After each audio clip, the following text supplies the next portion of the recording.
नमस्कार दोस्तों, आपका स्वागत है आपके अपने चैनल स्टडी वाइन्स ऑफिशियल पर। तो आज का हमारा टॉपिक है संविधान के महत्वपूर्ण अनुच्छेद। मैं इस एक ही वीडियो में संविधान के जितने भी महत्वपूर्ण अनुच्छेद हैं सभी को कवर कराऊंगा। इसलिए ये वीडियो हो सकता है थोड़ी लंबी बने, पर विश्वास रखिएगा जब वीडियो को पूरा आप एंड तक देख लेंगे तो आपका इस टॉपिक से क्वेश्चन गलत नहीं होगा, क्योंकि मैं बहुत ही सिस्टमेटिक वे से और ट्रिक से आपको समझाऊँगा। इसलिए बिना देरी किए हुए चलिए वीडियो को शुरू करते हैं। चलिए वीडियो की शुरुआत करते हैं और हम समझना शुरू करते हैं संविधान के महत्वपूर्ण अनुच्छेद के बारे में। अक्सर हम क्या गलती करते हैं कि जितने भी अनुच्छेद हैं इन्हें बीच बीच में से पढ़ना शुरू कर देते हैं, जिस करके ये हमें याद नहीं रहते। पर इस वीडियो में मैं आपको पूरा सिस्टमेटिक वे से इसे पढ़ाऊँगा और जो भी है सबको मैं जहाँ पर ज़रूरत पड़ेगी ट्रिक से बताऊँगा। तो ये वीडियो काफ़ी इंपॉर्टेंट होने वाली है आपके लिए। तो चलिए इसको शुरू करते हैं। तो सबसे पहले हम जानते हैं कि संविधान में 22 भाग 395 अनुच्छेद और 12 अनुसूचियाँ हैं। ये पहले मैंने आपको बता दिया। इससे पहले मैंने इसकी 2 वीडियो अपलोड कर दी हैं पॉलिटी की। अगर आपने नहीं देखी तो उस वीडियो को भी जरूर देख लेना। तो इसमें कितने भाग हैं? 22 भाग 395 अनुच्छेद और 12 अनुसूचियाँ। हालांकि अब इसके अनुच्छेद बढ़कर 470 हो गए हैं, पर मूल रूप से ये 395 अनुच्छेद ही हैं। कैसे? क्योंकि 395 ए, 395 बी, 395 सी ऐसे करके ये जुड़कर लगभग 470 हो चुके हैं। पर हमें याद रखना है कि ये 22 भाग 395 अनुच्छेद और 12 अनुसूचियाँ ही हैं। अब हम इसकी शुरुआत करते हैं। तो इसके पहले हम देखते हैं कि 22 भाग हैं। तो पहले भाग में 1 से लेकर 4 अनुच्छेद हैं और इसमें क्या है? तो संघ एवं उसके राज्य क्षेत्र का वर्णन है। तो जैसे आप कोई भी किताब पढ़ते हैं तो सबसे पहले उसमें क्या होता है? उसकी इंट्रोडक्शन होती है। इसी प्रकार जो भारत का संविधान है, ये भारत किसी भी गणतंत्र देश के लिए, लोकतंत्र देश के लिए उसका जो संविधान है सबसे पवित्र पुस्तक होती है उसकी। तो जो भारत का संविधान है इसमें भी पहले इंट्रोडक्शन ही होगी भारत की। तो पहले अनुच्छेद में क्या है? तो पहले अनुच्छेद में बताया है कि भारत राज्यों का संघ है, इंट्रोडक्शन है। दूसरे अनुच्छेद में बताया है कि नए राज्यों का प्रवेश किया जा सकता है। मतलब जो नए राज्य हैं अगर भारत में शामिल होना चाहते हैं तो अनुच्छेद 2 के तहत इसमें शामिल हो जाएंगे। जैसे कि सिक्किम को हमने भारत में शामिल किया था। और अनुच्छेद 3 में क्या बताया गया है कि राज्यों के क्षेत्रों और सीमाओं और नामों में परिवर्तन किया जा सकता है। मतलब किसी भी राज्य की अगर सीमा है उसको बढ़ाया घटाया जा सकता है और उसके नाम में परिवर्तन किया जा सकता है। तो ये 3 अनुच्छेद आपको याद रखने हैं, ये इंपॉर्टेंट है पहले भाग में। उसके बाद हम देखते हैं भाग दूसरा। तो भाग दूसरा में 5 से लेकर 11 अनुच्छेद हैं, जिसमें नागरिकता का वर्णन है। बहुत ही इंपॉर्टेंट है, काफ़ी बार पूछा गया है कि नागरिकता का वर्णन किस में है। तो ऑप्शन में ऐसे दिया होता है कि 5 से लेकर 11 अनुच्छेद, 11 से लेकर 16 अनुच्छेद। तो आपको कैसे पता चलेगा कि कौन सा अनुच्छेद है? तो इसे याद करने की बहुत ही अच्छी ट्रिक है। तो इसे आपको कैसे याद रखना है? इसकी ट्रिक है नागपंचमी। नागपंचमी से आप याद रख सकते हैं कि 5 से लेकर 11 अनुच्छेद तक नागरिकता का वर्णन है। कैसे? तो देखिए, नागपंचमी का नाग यानी कि नागरिकता का वर्णन, और पंचमी, तो पंचमी मतलब कि 5 अनुच्छेद से ये शुरू है। 5वें अनुच्छेद से शुरू है ना नागरिकता का वर्णन, 5 से लेकर 11 तक। तो नागपंचमी से आप इसे याद रख सकते हैं कि नागपंचमी जब भी आपके दिमाग में आए तो नागरिकता का नाग और पंचमी मतलब कि 5 से शुरुआत हुई है। उसके बाद हम देखते हैं भाग तीसरा। तो भाग तीसरे में 12 से लेकर 35 अनुच्छेद तक है और इसमें मौलिक अधिकार यानी कि फंडामेंटल राइट्स का वर्णन है। तो इसके ऊपर मैं एक स्पेशल वीडियो बना दूंगा पूरे मौलिक अधिकार के ऊपर, क्योंकि काफ़ी इंपॉर्टेंट है। पर इसमें अभी हमें इतना ही जानना है कि भाग तीसरे में मौलिक अधिकार का वर्णन है। तो मौलिक अधिकार कौन कौन से हैं? जैसे कि समानता का अधिकार हो गया, स्वतंत्रता का अधिकार, शोषण के विरुद्ध अधिकार, धार्मिक स्वतंत्रता का अधिकार, संस्कृति और शिक्षा संबंधी अधिकार और संवैधानिक उपचारों का अधिकार। तो अभी हमें इतना जानना है कि 12 से लेकर 35 तक मौलिक अधिकार हैं। उसके बाद हमें देखना है कि भाग 4A, ये काफ़ी इंपॉर्टेंट है। 4 नहीं इतना, 4A और इसका जो अनुच्छेद है वो 51A। इसमें मौलिक कर्तव्य का वर्णन है कि जैसे कि जो हमारा संविधान बना है, संविधान में हमारी भलाई के लिए बहुत से कानून हैं, पर जनता का भी तो ये फ़र्ज बनता है कि उसके देश के प्रति, तो इसलिए हमारे कुछ मौलिक कर्तव्य भी निर्धारित किए गए हैं। ये मैं कहाँ से ले गया है? तो ये स्रोत है जो है ये रूस से लिया गया है मौलिक कर्तव्य। मैंने आपको पिछली वीडियो में बताया था। जिसके रिलेटेड ये भी पूछा जाता है कि किसकी सिफारिश पर मौलिक कर्तव्य को संविधान में जोड़ा गया, क्योंकि इसे बाद में जोड़ा गया था। तो स्वर्ण सिंह समिति की सिफारिश पर वर्ष 1976 में, याद रखिएगा, वर्ष 1976 में 42वें संविधान संशोधन, मतलब संविधान में अमेंडमेंट किया गया था और 42वें संविधान संशोधन के तहत इसे संविधान में शामिल किया गया था। किसे? मौलिक कर्तव्य को। ये सब कुछ पूछा जाता है कि किस संविधान संशोधन के तहत और कौन सी समिति की सिफारिश पर। तो स्वर्ण सिंह समिति थी और 42वां संविधान संशोधन था। तो 4A के बाद अब हम आगे देखते हैं भाग 5 और भाग 6।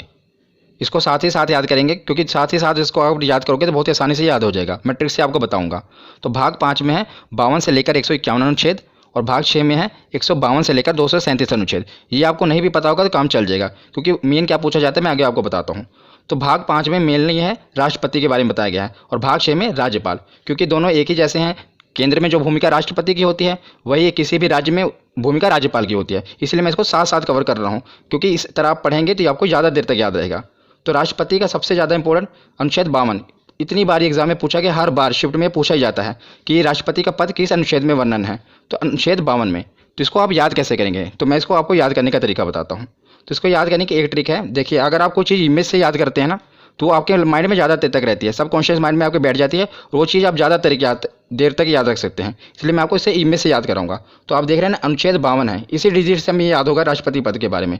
देखिए जो ये 2 देख रहे हैं ना, ये अब दो ऐसा लग रहा है जैसे किसी के आगे झुका हुआ है, गिड़गिड़ा रहा है। आगे आप देख रहे हैं ये 5 मतलब राष्ट्रपति। जब भी आपके दिमाग, क्योंकि जब भी आपको ये आएगा ना तो ऑप्शन ऐसे आएगा 52, ऑप्शन 53, 54, मतलब 7 वाले आएंगे और आपसे पूछा जाएगा कि राष्ट्रपति पद का वर्णन किस में है। तो आपको देखते ही पता लगना जाना चाहिए कि जो इसके आगे जो 2 है वो आपको ऐसा लग रहा है ना कि झुका हुआ है। और आपको पता है राष्ट्रपति के हाथ में बहुत पावर होती है, वो चाहे तो किसी की फांसी की सजा भी माफ़ कर सकता है। तो जो 2 है वो लग रहा है कि आगे उसके गिड़गिड़ा रहा है और माफ़ी मांग रहा है, और जो 5 है आपको देख रहे हैं ना बैठा हुआ है। तो इससे आप पता लगता है कि जो राष्ट्रपति का पद है अनुच्छेद 52 में, ये एक ट्रिक है जिससे आप इसको याद रख सकते हैं। उसके बाद देखते हैं अनुच्छेद 53। अनुच्छेद 53 में क्या है, राष्ट्रपति का पद है तो उसके पास शक्तियाँ भी होंगी और कार्य भी होंगे। तो अनुच्छेद 53 में शक्ति और कार्य का वर्णन है। उसके बाद देखते हैं अनुच्छेद 54 निर्वाचन। देखिए इसकी राइमिंग बैठी ना, 54 निर्वाचन। तो अनुच्छेद 54 में क्या है कि राष्ट्रपति का निर्वाचन कैसे किया जाना है ये उसमें बताया गया है। और उसके साथ हम देखते हैं राज्यपाल का। तो राज्यपाल का भी आप साथ ही में याद करिएगा, बस इसमें क्या करना है, +1 जोड़ना है। तो जैसे 52 है, 52 में क्या हुआ 53, जो आपने 1 जोड़ा वो उसके आगे लगा देना है, क्योंकि राष्ट्रपति और राज्यपाल साथ ही साथ चलते हैं। इसीलिए 52 है, 52 में 1 जोड़ देना, 53 के आगे आप 1 लगा देंगे। तो ये राज्यपाल का पद हो गया। और अनुच्छेद 53 में क्या था, शक्ति कार्य। तो इसका अनुच्छेद 154 में शक्ति कार्य, इसमें भी क्या करना है, 53 में 1 आपको जोड़ना है, 1 54 हो गया और वही 1 उसके आगे लगा देना है। उसके बाद इसमें 54 में निर्वाचन था, इसमें 55 में निर्वाचन है। 54 में आपको 1 जोड़ना है और वही 1 इसके आगे लगा देना है। तो इन तीनों से आप ये तीनों साथ साथ याद कर रहे हैं, देखा कितनी आसानी तरीके से। और ये सभी 6 के 6 पूछे जाते हैं। आप एक ट्रिक से सबको याद कर सकते हैं। बस आपको क्या करना है, जैसे आपको ये इमेज से याद रहेगा ना राष्ट्रपति पद के बारे में, तो आपको पता हो कि राष्ट्रपति का पद है 52 पे, तो आगे उसकी शक्ति है, उसके बाद निर्वाचन है। तो 52 में आपने 1 जोड़ा, कितना हुआ 53, जो आपने 1 जोड़ा वो उसके आगे लगा देना 153। तो उसमें राज्यपाल का पद है, उसके आगे उसके शक्ति कार्य हैं, उसका निर्वाचन है। इसे आप दोनों याद रख सकते हैं। उसके बाद हम राष्ट्रपति के आगे देखते हैं कि निर्वाचन तो हो गया, और राष्ट्रपति को हटाया कैसे जाएगा, क्योंकि यह तो लोकतंत्र है, मतलब यहाँ पर कोई भी सिक्योर नहीं है, हर आदमी के पीछे कोई ना कोई बैठा है उसको हटाने के लिए। तो अब इसमें देखते हैं अनुच्छेद 61, ये भी काफ़ी बार पूछा गया है, महाभियोग। तो महाभियोग, इसके द्वारा राष्ट्रपति को उसके पद से हटाया जा सकता है, महाभियोग के द्वारा। महाभियोग के बारे में मैं आपको और भी बताता हूँ कि महाभियोग किसी भी सदन में लाया जा सकता है, चाहे राज्यसभा हो या लोकसभा हो। और महाभियोग लाने से 14 दिन पहले राष्ट्रपति को सूचित करना पड़ता है। मतलब जब भी महाभियोग लाना है उसे 14 दिन पहले राष्ट्रपति को यह सूचित करना पड़ता है कि भाई साहब आप पे महाभियोग लगने वाला है। तो अनुच्छेद 61 के बाद अब हम देखते हैं अनुच्छेद 72। ये भी काफ़ी बार पूछा गया है, क्षमादान। मैंने आपको बताया ना कि राष्ट्रपति के पास ये पावर होती है कि वो किसी को भी क्षमा कर सकता है। तो इसको भी आप कैसे याद करेंगे, बस दो से आपको बस यही इमेज आनी चाहिए कि जो 2 है वो झुका हुआ है और गिड़गिड़ा रहा है। 7 आप देख रहे हैं राष्ट्रपति खड़ा हुआ है, राष्ट्रपति के आगे वो गिड़गिड़ा रहा है कि मुझे क्षमा कर दो। तो इससे आप याद रख सकते हैं क्षमादान। 52 कैसे पता लगता है कि 2, तो आपको पता है कि 2 है आगे, तो मतलब राष्ट्रपति से रिलेटेड है, और उस पर 5 बैठा हुआ है, तो ये राष्ट्रपति का पद है, वो राष्ट्रपति को बैठाया गया है। और 72 में वो खड़ा हुआ है और उसके सामने 2 गिड़गिड़ा रहा है कि मुझे क्षमा कर दो। तो इससे आप नंबरों से खेल सकते हैं। तो उसके बाद हम देखते हैं अनुच्छेद 123, अध्यादेश। ये भी काफ़ी इंपॉर्टेंट है, अध्यादेश। कि अध्यादेश में क्या होता है कि जब लोकसभा और राज्यसभा की बैठक ना चल रही हो और देश में किसी जरूरी कानून की आवश्यकता होती है, तो राष्ट्रपति हस्ताक्षर करके कानून बना सकते हैं। पर मंत्रिमंडल की सिफारिश पर ही वो कानून बना सकते हैं, क्योंकि मतलब मंत्रिमंडल प्रधानमंत्री ही, उनकी सिफारिश पर ही ये कानून बनता है। आपको पता होना चाहिए कि भारत में कानून कैसे बनते हैं। आपको पता है 3 स्टेप होते हैं। पहले स्टेप में लोकसभा में वो पारित होना चाहिए, फिर राज्यसभा में, फिर उसके बाद राष्ट्रपति के हस्ताक्षर होने चाहिए। कितने स्टेप हैं, 1 2 3, बस इसी से आप याद भी रख सकते हैं। देखिए 1 2 3, तो 1 2 3 सीधे ही तीनों स्टेप हटा के सीधे राष्ट्रपति के साइन करा के सीधा कानून बन जाता है। मतलब ये ट्रिक हो गई। 1 2 3 3 स्टेप होते हैं, पहला लोकसभा, फिर राज्यसभा, फिर राष्ट्रपति। पर अध्यादेश लाकर क्या किया जाता है, इसको खत्म करके सीधा राष्ट्रपति के हस्ताक्षर कराए जाते हैं और कानून बना दिया जाता है। तो अनुच्छेद 123 के बाद हम देखते हैं अनुच्छेद 143। तो अनुच्छेद 143 में क्या है कि राष्ट्रपति को अगर कानूनी सलाह की आवश्यकता होती है तो वो सीधा सुप्रीम कोर्ट से सलाह ले सकता है। पर आपको यह भी याद रखना है कि ये क्वेश्चन पूछा गया है कि अगर वो सलाह देते हैं तो क्या वो मानने के लिए बाध्य है राष्ट्रपति। तो आपको ये याद रखना है कि वो बाध्य नहीं है, वो मतलब सुझाव ले सकते हैं, पर ये नहीं है अगर उन्होंने कोई सजेशन दे दी सुप्रीम कोर्ट ने तो राष्ट्रपति उस पर बाध्य नहीं है, वो चाहे तो माने या चाहे तो ना माने। तो आपको याद रखना है 143। ये सभी मैं आपको राष्ट्रपति के रिलेटेड बता रहा हूँ, इसलिए मैंने एक हेडिंग में सारे कवर कर दिए कि जो भी राष्ट्रपति से रिलेटेड है और ये राज्यपाल वाले। उसके बाद हम देखते हैं उपराष्ट्रपति, राष्ट्रपति, उपराष्ट्रपति। तो उपराष्ट्रपति का वर्णन है अनुच्छेद 63 में। किसमें? अनुच्छेद 63 में। तो उसमें बताया गया है कि एक उपराष्ट्रपति होगा, और अनुच्छेद 64 में क्या बताया गया है कि राज्यसभा के सभापति के रूप में वो कार्य करेगा। तो जो उपराष्ट्रपति होगा, आप देखेंगे जो राज्यसभा का सभापति होता है वह भी उपराष्ट्रपति होता है। और मैं आपको एक इंटरेस्टिंग फैक्ट बताता हूँ कि जो उपराष्ट्रपति होता है उसे अपने पद के लिए कोई तनख्वाह नहीं मिलती, मतलब उसे कोई सैलरी नहीं मिलती, पर जो राज्यसभा में वो सभापति के रूप में कार्य करता है उसके लिए उनको वेतन मिलता है। तो जो उपराष्ट्रपति को अपने पद के लिए वेतन नहीं मिलता, जैसे राष्ट्रपति को वेतन मिलता है उनके पद के लिए, राज्यपाल को मिलता है, पर उपराष्ट्रपति को उनको पद के लिए वेतन नहीं मिलता, बल्कि जो वो राज्यसभा में सभापति के रूप में होते हैं उसके कार्य के लिए उनको वेतन मिलता है। ये आपको याद रखना है। तो हमने राज्यपाल देख लिए, राष्ट्रपति देख लिए, अब हम देखेंगे प्रधानमंत्री और मुख्यमंत्री। ये साथ साथ हम कवर कर रहे हैं। यही होता है कि सिस्टमेटिक वे से पढ़ना, जिससे आप अनुच्छेदों को काफ़ी ज़्यादा देर तक याद रख सकते हैं। तो हम देखते हैं प्रधानमंत्री। तो सबसे पहले हम देखते हैं अनुच्छेद 74, 75, 76, ये तीनों प्रधानमंत्री से रिलेटेड हैं। तो इसे आप याद कैसे रखते हैं? पहले तो आपको पता होना चाहिए कि जो प्रधानमंत्री होते हैं, अनुच्छेद 74 में जो मंत्रिमंडल होता है ये राष्ट्रपति की सहायता के लिए बनाया होता है, मतलब राष्ट्रपति की सहायता के लिए मंत्रिमंडल का गठन किया जाता है, पर जो इसके हेड होते हैं वो प्रधानमंत्री होते हैं। जैसा कि आपको पता है कि भारत में जो राष्ट्रपति हैं वो तो नाम मात्र मुखिया हैं, ज़्यादातर पावर किसके हाथ में है? तो प्रधानमंत्री के हाथ में है, पर राष्ट्रपति की सहायता के लिए मंत्रिमंडल का गठन किया जाता है और इसके हेड प्रधानमंत्री होते हैं। तो 74, 75 लगातार ही हैं। और 75 के बाद हम देखते हैं 76। 76 में महान्यायवादी। तो महान्यायवादी कौन होते हैं? तो राष्ट्रपति द्वारा महान्यायवादी की नियुक्ति की जाती है। महान्यायवादी एक विधि अधिकारी होता है, मतलब सीधे शब्दों में आपको बताऊं तो ये कानूनी विशेषज्ञ होते हैं जो भारत सरकार को कानूनी सलाह देते हैं। तो जैसे राष्ट्रपति सुप्रीम कोर्ट से सलाह लेते हैं, इसी प्रकार महान्यायवादी होते हैं जिन्हें राष्ट्रपति नियुक्त करता है, पर जो सिफारिश होती है मंत्रिमंडल, मतलब प्रधानमंत्री की सिफारिश पर ही राष्ट्रपति नियुक्त करते हैं और ये कानूनी सलाह देते हैं प्रधानमंत्री को। तो तीनों आपको याद रखने हैं। सबसे पहले तो 74 में मंत्रिमंडल, 75 में प्रधानमंत्री उसके हेड, और 76 में कानूनी सलाह ले सकते हैं। उसी प्रकार जैसे प्रधानमंत्री है केंद्र के लिए, तो राज्य के लिए कौन होता है? मुख्यमंत्री, उसका मुखिया होता है। तो अनुच्छेद 163 में मंत्रिमंडल, सेम टू सेम। इसको याद करने की ट्रिक भी एक ही है। देखिए कैसे, जैसे मैंने आपको वहाँ पर राष्ट्रपति और राज्यपाल में क्या बताया था कि एक जोड़ना है, यहाँ पर एक एक घटाना है। जैसे 74 है, क्योंकि जो अगर आपको देखा जाए प्रधानमंत्री की पोस्ट बड़ी है, मुख्यमंत्री एक स्टेप उससे नीचे ही है। आपको याद करने के लिए बता रहा हूँ, ऐसे नीचे है ना, एक स्टेप नीचे, तो बस आपको एक स्टेप नीचे घटा देना है। जैसे 74 मंत्रिमंडल है, आपको दोनों में एक एक घटा देना है। 4 में से गया 3, 7, 1, 6, और जो एक घटा है आपको एक आगे लगा देना है, 163 आ गया।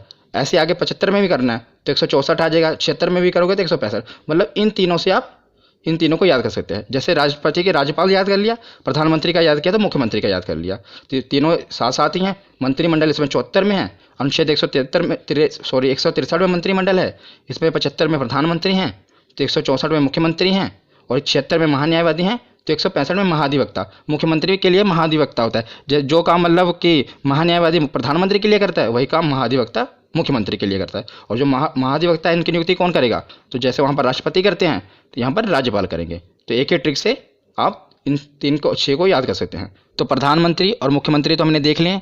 अब हम आते हैं संसद पर, क्योंकि कानून कहाँ पर बनेंगे? संसद में। तो ये तो आपको याद ही होगा क्योंकि काफ़ी इंपॉर्टेंट है, आपने याद किया ही होगा। संसद का जो वर्णन है अनुच्छेद 79 में है, 79, और उसके बाद 80 और 81 लगातार ही है, राज्यसभा और लोकसभा। तो कई बार क्या होता है हम इनके क्रम में मिस्टेक कर देते हैं, कई बार हम भूल जाते हैं कि 80 में लोकसभा आएगा या राज्यसभा आएगा। तो इसे याद करना बहुत ही सरल है और इसकी ट्रिक भी सरल है। सा से पहले संसद आएगा, रा से राज्यसभा, ला से लोकसभा, सरल। तो आप इसके क्रम को याद रख सकते हैं, पहले संसद आएगा, फिर राज्यसभा आएगा, फिर लोकसभा आएगा। ये तो केंद्र के लिए होगा। उसी प्रकार राज्य में भी है। तो जैसे केंद्र में बोला संसद है, उसी प्रकार राज्य में है विधानमंडल। मतलब राज्य में कोई कानून बनाना होता है तो विधानमंडल के तहत बनता है।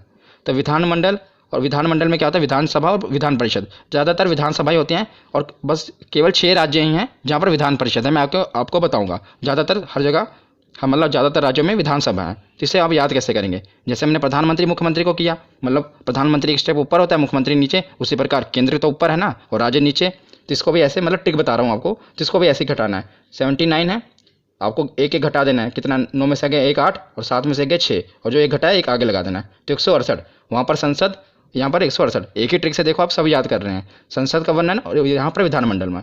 उसके बाद हम देखते हैं लोकसभा। तो लोकसभा 81 है, 81 में भी आपको 11 घटा देना है। 1 में गए 0, 8 में से गए 7, और आगे एक जो घटा है लगा देना है, 170। तो वहाँ पर लोकसभा और यहाँ पर विधानसभा, इसको भी आप याद कर सकते हैं। तो विधानसभा के बाद ये है विधान परिषद। ये मतलब हर जगह नहीं है, सिर्फ केवल 6 राज्यों में है। तो 6 राज्यों में है। ये भी कई बार पूछ लिया जाता है कि बताओ कि विधान परिषद किन किन राज्यों में है। तो इसकी भी एक ट्रिक है, इसकी ट्रिक है टीबी, जुकाम।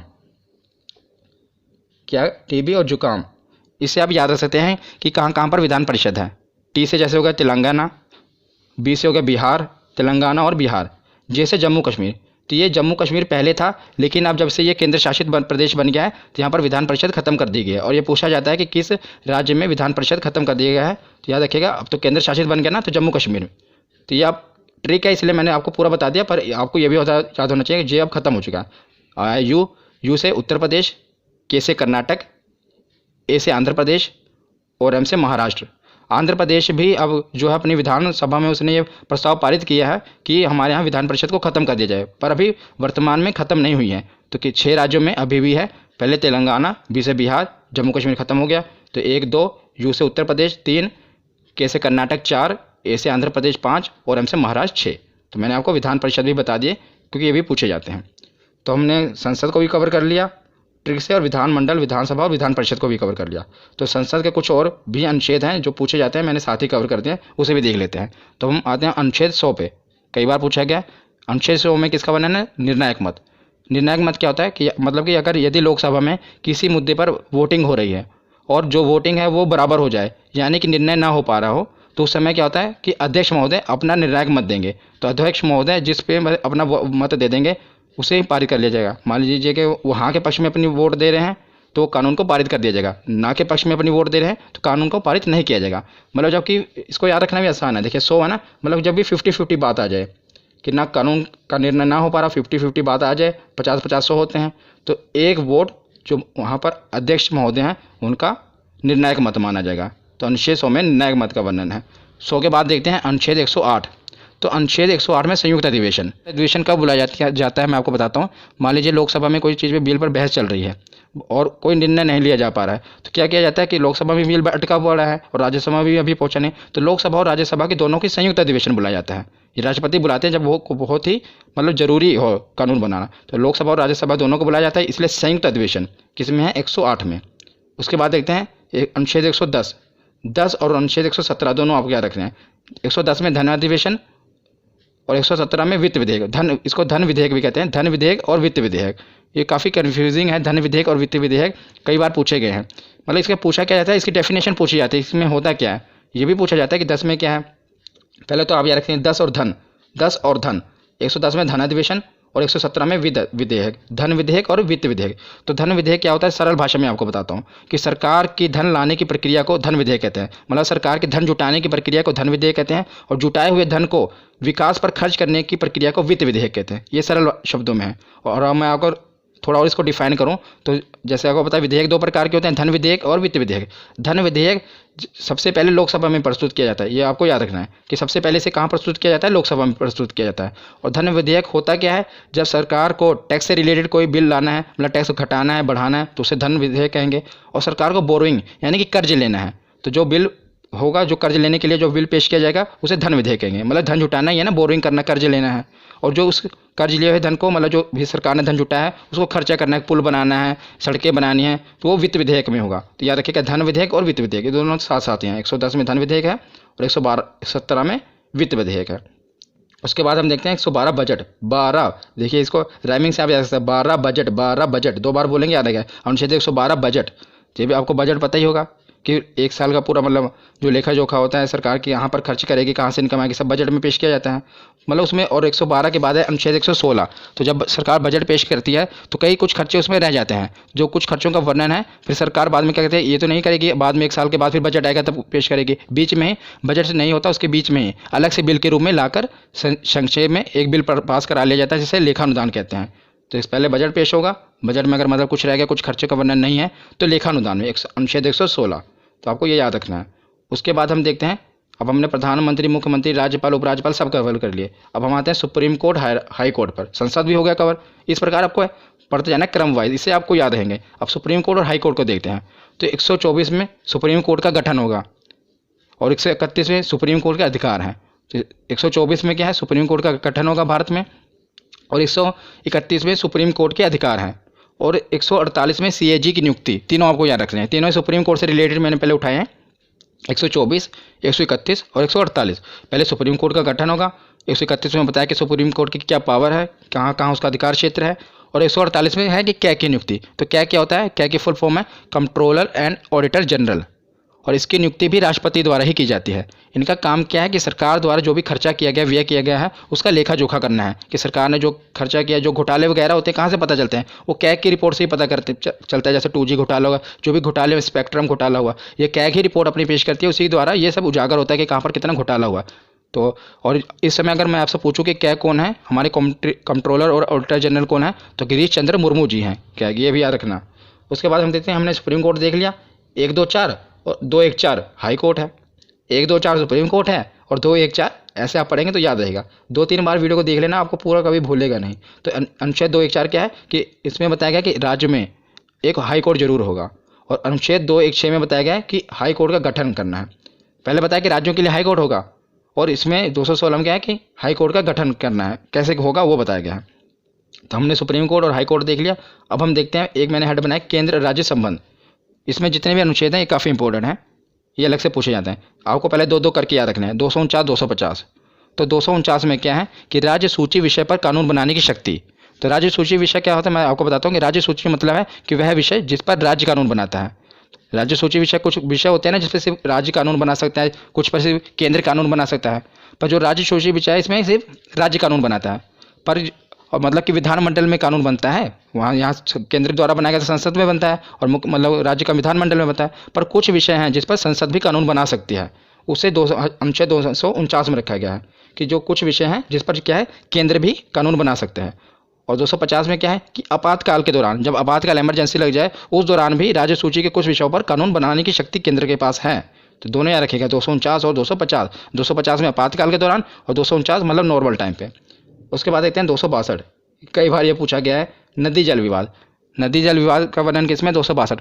कई बार आप देखते हैं ना कि दो राज्यों के बीच में नदी के जल पर विवाद हो जाता है। जैसे कि अब कोई भी नदी है, वो एक ये तो नहीं देखेगी कि यूपी यहीं पर रुक जाएगी, वो आगे भी दूसरे राज्य में जाती है ना, तो उसके पानी के लिए विवाद हो जाता है कि कितना पानी। तो एक राज्य मान लो बांध बना लेता है, वो पानी रोक लेता है, तो दूसरा राज्य विवाद खड़ा कर देता है कि हमें पानी प्रॉपर नहीं मिल रहा। तो ये नदी जल विवाद का निपटारा किस में होता है, तो इसका 262 में वर्णन किया गया है।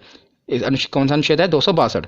और 262 और 263 आपको साथ में याद रखने हैं। 263 में क्या, अंतर्राज्यीय परिषद, मतलब अंतर्राज्यीय विवाद इसमें है कि दो राज्यों के बीच कोई विवाद हो जाए तो उसे कैसे सुलझाना है, और उस पर संसद कानून बना सकती है।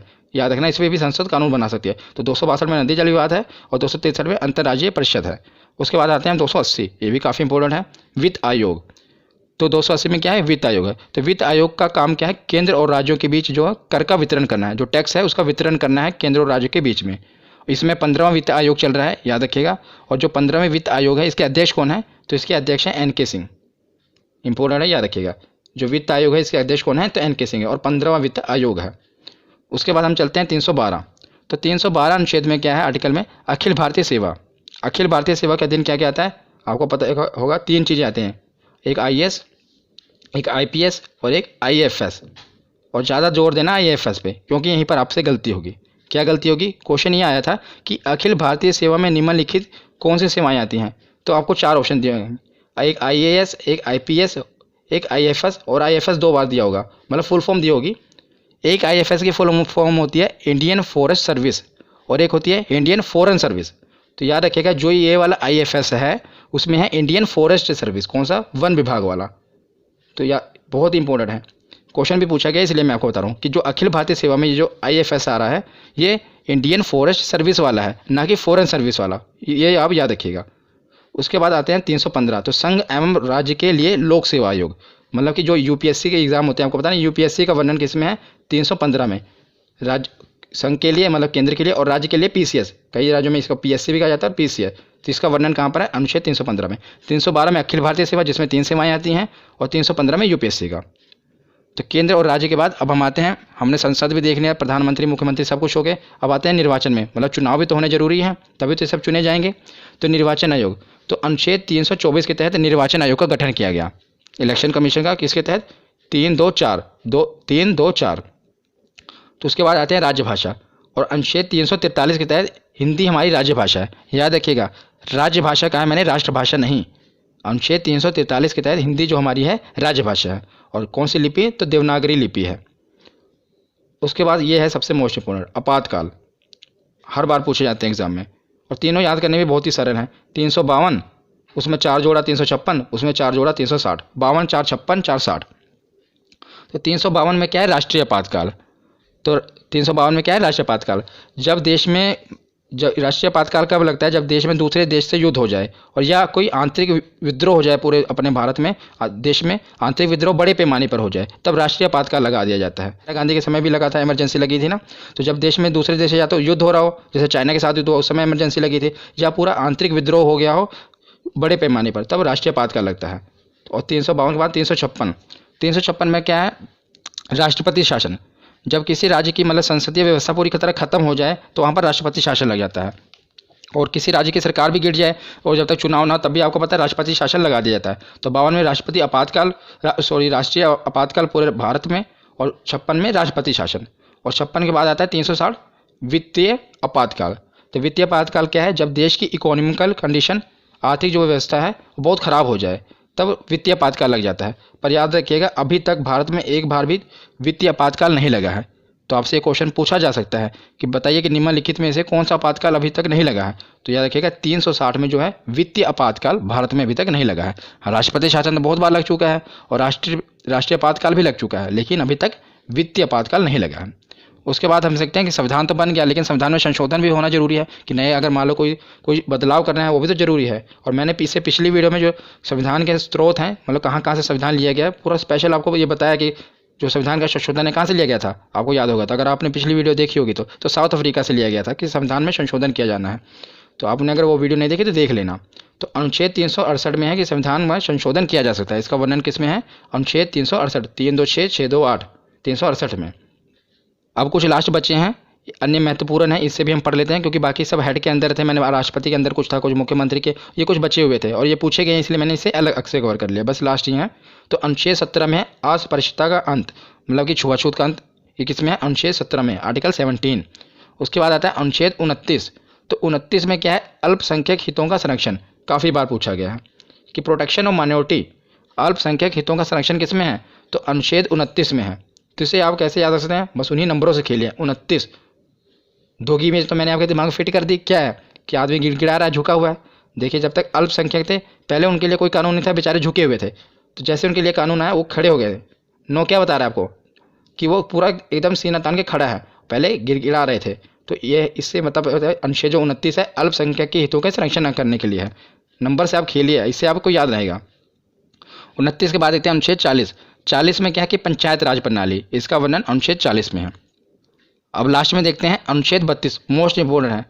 क्यों इंपॉर्टेंट है मैं आपको बताता हूँ। अनुच्छेद 32 के पहले ये जान लेते हैं। तो संवैधानिक उपचारों का अधिकार, और इसे heart and soul of Indian constitution भी कहा जाता है। Heart and soul of Indian constitution इसे क्यों कहा जाता है, तो अनुच्छेद 32 में ये कहा गया है अगर किसी भी आदमी का, चाहे आम आदमी हो, और उसके अगर फंडामेंटल राइट्स यानी कि मौलिक अधिकारों का हनन हो रहा हो, तो सीधा इसके लिए वो केस सुप्रीम कोर्ट में फाइल कर सकता है। तो इसके खिलाफ मतलब केस में कहाँ, डायरेक्ट सुप्रीम कोर्ट में जा सकता है अगर उसके मौलिक अधिकारों का हनन हो रहा हो। इसलिए इसे heart and soul of Indian constitution कहा गया है। किसे, आर्टिकल 32। तो ये वीडियो आज यहीं पर ख़त्म होती है। कैसी लगी आपको ये वीडियो, कमेंट सेक्शन में ज़रूर बताना। धन्यवाद।